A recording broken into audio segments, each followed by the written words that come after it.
देश की राजधानी दिल्ली के करीब अरावली रेंज में बसे खोरी गांव में रह रहे करीब 40,000 लोगों की झुग्गी झोपड़ियों का गिराने का काम लगातार जारी है, लेकिन उनका पुनर्वास कहां और कैसे होगा, इसकी कोई योजना किसी के पास नहीं। 40 साल की कविता की जिंदगी जैसे थम सी गई है। फरीदाबाद म्युनिसिपल कॉरपोरेशन ने उनका घर उजाड़ दिया, वो भी कोरोना महामारी के बीच। कविता ने कहा कि गरीबों को हमेशा सताया जाता है, अमीरों को नहीं।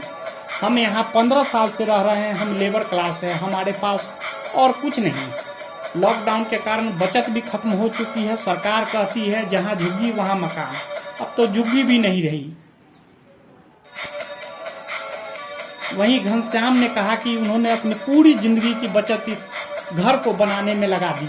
5 लोगों का उनका परिवार बमुश्किल 2 जून की रोटी जुटा पाता है, लेकिन अब न उसके पास घर की छत बची है न दरवाजा। खोरी गांव विवाद में यूएन भी कूदा। हरियाणा के खोरी गांव में लोगों के विस्थापन वाले विवाद में अब संयुक्त राष्ट्र मानवाधिकार कार्यालय भी कूद गया है। संयुक्त राष्ट्र मानवाधिकार विशेषज्ञों ने भारत से आग्रह किया है कि उसे 1 लाख लोगों के विस्थापन को रोकना चाहिए। इन विशेषज्ञों का दावा है कि विस्थापित लोगों में से कम 20,000 बच्चे शामिल हैं। इन विशेषज्ञों ने दावा किया है कि संरक्षित वन भूमि पर बने हरियाणा के खोरी गांव में घरों को तोड़ना शुरू कर दिया गया है। इससे पहले मानवाधिकार के लिए संयुक्त राष्ट्र उच्चायुक्त का कार्यालय जम्मू कश्मीर और किसान आंदोलन को लेकर भारत पर मनमाने आरोप लगा चुका है। इसी साल 7 जून को सुप्रीम कोर्ट ने सुनवाई के बाद जंगल की जमीन को पूरी तरह से अतिक्रमण मुक्त बनाने का आदेश दिया था, जिसके बाद प्रशासन ने यहां रह रहे लोगों को पुनर्वास की नीति जारी करते हुए ने घर छोड़ने का निर्देश दिया था। हालांकि बड़ी संख्या में लोग सरकार की पुनर्वास नीति से सहमत नहीं हैं।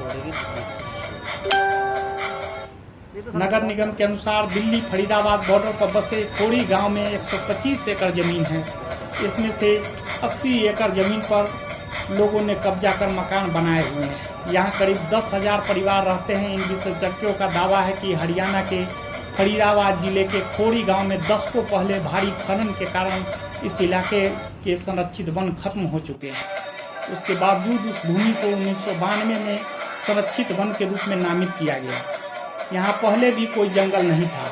हम भारत सरकार से अपने स्वयं के कानूनों और 2022 तक बेघरों को खत्म करने के अपने लक्ष्य का सम्मान करने का आग्रह करते हैं। सुप्रीम कोर्ट का रुख शुक्रवार को सुनवाई। फरीदाबाद के खोरी गांव में तोड़फोड़ को लेकर सुप्रीम कोर्ट में याचिका दायर की गई है। सुप्रीम कोर्ट ने पुनर्वास की याचिका भी अन्य याचिकाओं के साथ टैग की है। याचिका पर शुक्रवार को सुनवाई होगी। दरअसल खोरी गांव के लोगों के पुनर्वास के लिए सुप्रीम कोर्ट में याचिका दाखिल की गई है। अरावली वन क्षेत्र में बने मकानों को शीर्ष अदालत द्वारा गिराने का निर्देश दिया गया था और तोड़फोड़ जारी है।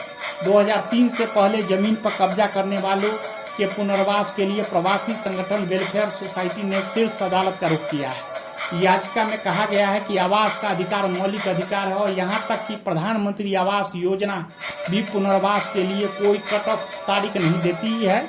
और अगर हरियाणा निवासियों का पुनर्वास नहीं करता तो हजारों निवासी बेघर हो जाएंगे।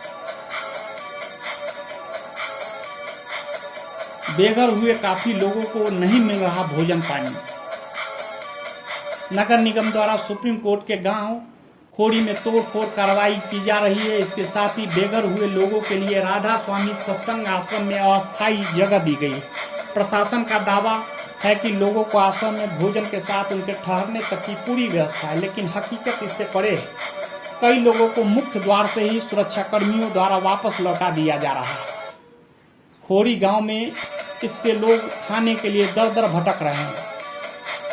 नगर निगम की ओर से खोरी गांव में 3 दिन से तोड़फोड़ की जा रही है। अब तक करीब सैकड़ों मकान को ढहाया जा चुका है। इस दौरान कई लोग आशियाना टूटने के बाद किराए के मकान में चले गए। वहीं अनेक लोग अभी भी अपनी जमीन छोड़ने के लिए तैयार नहीं है।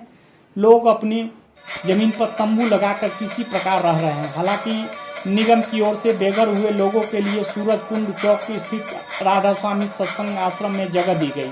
उपायुक्त यशपाल यादव का कहना है कि लोग अस्थायी तौर पर यहाँ 5 से 10 दिन के लिए रह सकते हैं। उनके लिए खाने पीने का पूरा प्रबंध आश्रम में किया गया है।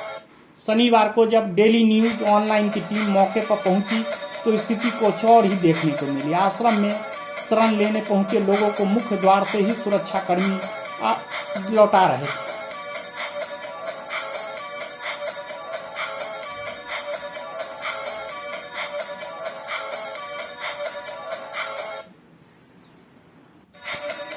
स्थानीय निवासी रामनाथ ने कहा कि मजदूरी करके किसी तरह बच्चों का पेट भर रहे थे। वह काम भी कोरोना महामारी की वजह से काफी समय से बंद था। रहने के लिए छत थी, वह भी सरकार ने छीन ली। लेकिन हम अपनी जमीन छोड़कर कहीं नहीं जाएंगे। वहीं मनोज सिंह कहते हैं कि घर टूटने के साथ ही खाने पीने की बड़ी समस्या हो गई है। पानी की सबसे ज्यादा समस्या है। प्रशासन द्वारा गांव में पानी भेजा जाता है, लेकिन जब तक टैंकर पर पहुंचते हैं वह चला जाता है। भीषण गर्मी में पानी तक के लिए तरसना पड़ रहा है। आशियाना टूटने से तंबू में रहने को मजबूर हुए लोग। माला देवी ने करीब 20 साल पहले खोरी गांव में प्लॉट लेकर घर बनाया था। कुछ महीने पहले ट्रेन हादसे में पति की मौत हो गई थी। अब मजदूरी कर 14 साल के बेटे को पढ़ा लिखा रही है। अब उनका भी खोरी गांव में आशियाना छिन गया है। अपने बारे में बताते हुए उनकी आंख नम हो गई। माला ने बताया कि 4000 रुपये प्रति स्क्वायर गज से जमीन लेकर घर बनाया था। अब इनके पास कुछ नहीं बचा। घर होने से मजदूरी कर बेटे को पढ़ा रही थी, अब बेघर हो गई। वही तोड़फोड़ की कार्रवाई के कारण बच्चे की पढ़ाई बाधित हुई है। उन्होंने बताया कि उनके पास कोरोना काल में कुछ नहीं बचा। उनके पास खाने तक के लिए पैसे नहीं। ऐसे में किराए के मकान को लेकर कहाँ रह सकती है। वही दैनिक मजदूरी करने वाले सुरेश कहते हैं, सरकार ने उन्हें उजाड़ तो दिया, लेकिन अब रहने के लिए अस्थायी इंतजाम तक नहीं कराया। इस गर्मी में वह लोग पेड़ के नीचे तंबू लगाकर रह रहे हैं। उनके 3 बच्चों की ऑनलाइन पढ़ाई नहीं हो पा रही है। अपना घर होने से कामकाज करके परिवार चला रहे थे, अब जाए तो जाए कहाँ। रीता ने कहा कि सरकार गरीबों पर ध्यान नहीं देती। 20 साल से यहाँ रह रहे हैं। इन लोगों को रहने और खाने के लिए ठोकरे खाने पड़ रहे हैं। बेहतर होगा कि गांव के पास ही सरकार राहत सहायता कैंप को ज्यादा से ज्यादा सुविधाएं दे। दिल्ली में मकान का किराया बढ़ा। स्थानीय निवासी सुहेल ने बताया कि 2 दिन पहले घर को तोड़ दिया गया। इसके बाद दिल्ली में 3000 में एक कमरा लिया। उनका कहना है कि खोरी गांव में तोड़फोड़ होने पर दिल्ली में किराए का रेट बढ़ गया है। 2000 का कमरा 3 से 4000 रुपये में मिल रहा है।